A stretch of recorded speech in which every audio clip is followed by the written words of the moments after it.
이번 탐방에서는 삶, 자연, 꿈으로 빚어진 건축물, 인문학을 이야기하다라는 주제로 청주시 상당 산성에 방문합니다. 백제 유물전시관 학예연구원 강민식 선생님과 함께 청주 상당 산성을 걸으며 자연을 느껴보고 산성에 담긴 역사 이야기 속으로 떠나보도록 하겠습니다. 성문을 보시면 우리가 남문이라 그러잖아요. 남쪽에 있으니까 당연히 남문이죠. 근데 성문마다 이제 고유의 이름이 붙이죠. 읽어보세요. 공남문이죠. 공남문. 공자가 뭐예요? 내려다본다 이런 뜻이에요. 내려다본다. 그러니까 남쪽을 내려다보거든요. 정확하게 이쪽이 남쪽이거든요. 그럼 남쪽은 어딜까요? 남쪽은 어느 나라를 상징한 표현이에요. 왜? 그 조선시대는 왜라고 불렀죠. 일본을 겨냥한 표현입니다. 임진왜란 때 우리가 이제 커다란 7년 전쟁을 치르고 난 뒤에 일본을 막기 위해서 성을 이제 국가 예산을 들여서 계속 쌓은 그 결과로 이름도 공남문 이렇게 붙인 겁니다.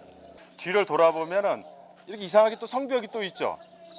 이건 한문으로 내자를 안내자를 써 내옹성이라고 부르거든요. 그러니까 안에 있는 옹성이란 뜻이에요. 원래는 이 옹성은 성 바깥쪽으로, 여러분들 그 수원에 있는 화성 다녀오신 분들 기억나죠? 수원 화성은 동그랗게 해갖고 옹성을 했는데 앞에가 잔디밭으로 급경사가 이렇게 되니까 옹성을 쌓을 수 있는 면적이 없어요. 그러니까 안쪽으로 쌓은 거예요.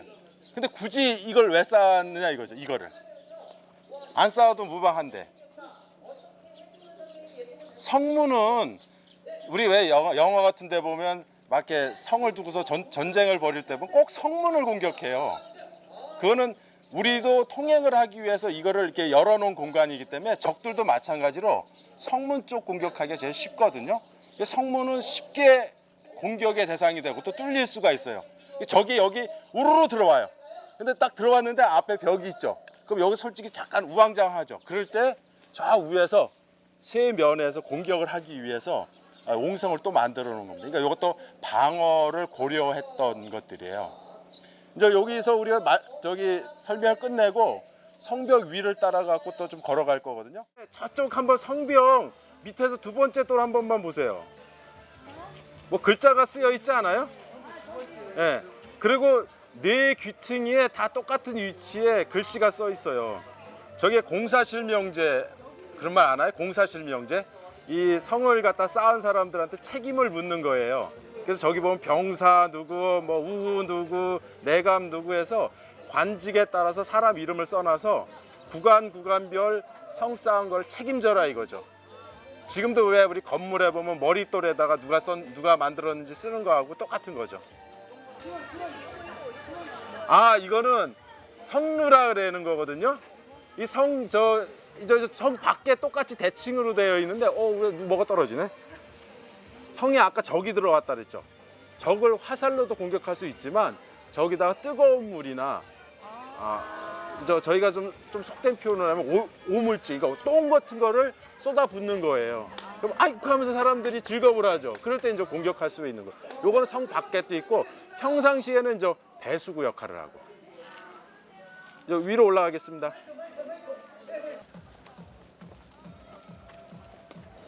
여기도 이렇게 돌출된, 그죠? 이렇게 네모꼴로 성 밖으로 돌출시켰죠. 치성을 왜 만들었을까요, 상준이? 그렇죠. 너무 교과서적인 답이라서 너무 잘 알고 있어요. 요거는 성벽이 이렇게 거의 일자로 되어 있잖아요. 일자로 되어 있는데 성벽에 약점이 하나가 있습니다. 그러면 뭐가 문제냐면 만약에 적이 성벽에 붙었을 때 밤에 성벽을 타고 넘어오잖아요. 지키기가 힘들어요. 맨날 우리가 우스갯소리 그런 얘기를 하거든요. 일자로 된 성벽에서 성벽 위에 적이 왔는지 안 왔는지 확인해 보려면 어떻게 해야 돼요? 목을 이렇게 내밀어야 된단 말이에요. 그럼 적은 가만히 있어요? 낫 같은 거를 이렇게 공격을 해오죠. 겁이 나서 목을 못 내미는데 여기에서 서서 보면 성벽 좌우가 잘 보이죠. 목을 내밀지 않더라도. 그러니까 성벽을 지키는데도 치성이 제일 큰 위력을 발휘하고, 또 하나는 지금 여기 서 있는 곳에서 커다란 활, 옛날에 노라 그랬거든요. 커다란 활을 설치해서 적에게 공격을 하고, 또 성 바깥에서 보면 이것이 이렇게 밖으로 돌출돼 있어서 위압감을 준대요.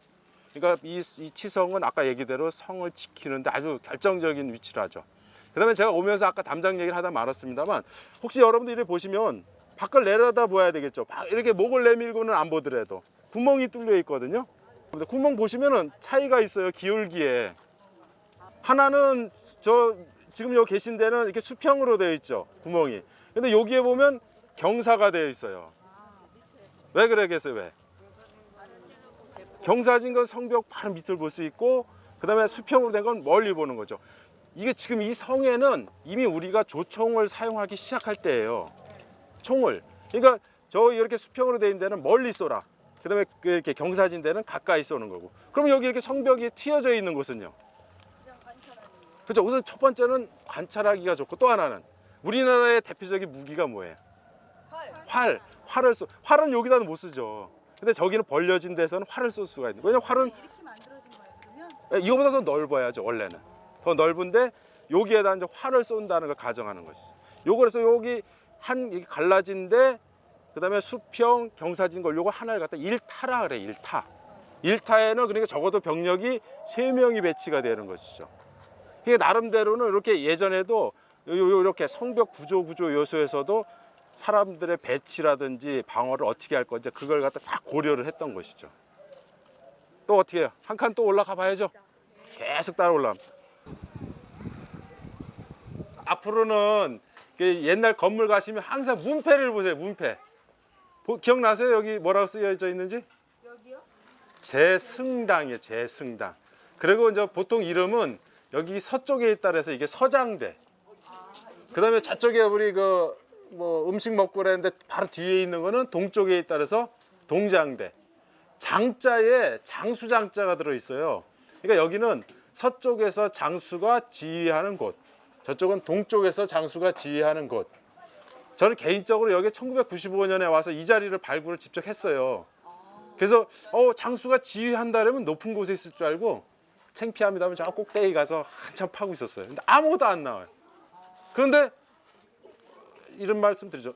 소면 보려고 보니까 이 밑에가 약간 이렇게 터가 있고 여기 옛날에는 전나무가 심겨져 있었어요. 그러니까 왜 예전에 우리 녹화 사업하면서 심어놓은 나무죠. 그래서 내려와서 보니까 기와가 많더라는 거죠. 그래서 그걸 여기를 다시 조사를 했는데 요거는 정확하게 저 돌 보시면 옛날 돌 그대로예요. 요거는 저런 거는 요즘에 새로 갖다 놓은 돌들이고요. 그래서 그 자리에다 그대로 조사를 했는데 지금 앉아 계시는 곳이 재밌지 않아요? 동장대에는 전부 다 저기를 깔았죠. 마루를. 전부 다 이 기둥 안쪽을 다 마루를 깔았는데 그거는 정확한 고증 없이 했는데 이거는 고증을 한 거예요. 그러니까 여기 지금 앉아 계시는 데는 장수들이 왜 영화 사극에도 보면 여기 올라 앉아갖고 테이블 놓고서 작전 회의하고 여기는 저 같은 사람들이 이렇게 예예 사또 하면서 쭉 있는 그런 위치죠. 이게 저대로 된 거예요. 그리고 또 하나는 지금 앉아 계신데 온돌이 있었던 것 같아요. 온돌. 그러니까 겨울에도 거기서 지휘를 해야 되니까 온돌 장치가 있어요. 이게 저희가 조사를 해보니 이게 고래라 그러죠. 이 불길이 들어오고 숯이 시커멓게 채워져 있더라고요. 그리고 말씀하신 것처럼 지금 나무가 가득 차 있어서 안 보이는데 예전에는 나무가 없었고 지금 아까 왜 그 밑에 앉아 계실래도 넓은 터가 있죠. 그 왜 의자 이렇게 놓고요. KT에서 쭉 갖다 놓은 데 있거든요. 거기가 그 군사들이 훈련하는 곳이에요. 그러니까 여기서 몇 발짝 나가서